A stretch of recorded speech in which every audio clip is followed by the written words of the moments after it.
foundation kitegeeza musingi gwo gwali gwa bulimba kyonna kye wagutandikirako obufumbo bwo kyolina okukuumirayo okusobola obusigaza naye bwogeza n'okyuka in fact tokyuse kati omuntu omutuufu avuddeyo relationship ye esobola ofailinga kubanga gwe wafumbira oba gwe wawasa alina kye yali asuubira kati tokyakireeta era abantu abasinga nze kyensinga okuadvise nga bw'oba ogenda mu bufumbo omuntu agamba what should I expect from my wife? Go with an open mind because ojja funa disappointments.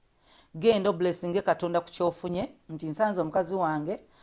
togenda ngwamanza omukazi alina fumba biki bw'osanga afumba kyebayize Katonda bw'aba tafumba ayinza okuba nga siwe w'okunenya tukulidde maka nga byakuuka byabakozi so muyigirize bw'oba oyagala ye yennyini asobola n'okusaamu effort nga Yesu njagala onfumbire so some effort yoyige ojalaba abantu abamu bafuna tutorials ku YouTube naye kyakigalo naffe tugenda tandika obibasomesaako ku TV nti bakola bwe bati abamu ojjasanga tulina biteeka mu camp kubanga nandigambye nti oba bajje ewaka tuyigire wamu tufune abo abayigiriza bajje ewaka si kyangu kati oba olaba nti nina kukwata linpas juze waka twasiba ffenna oluwombo genda mu camp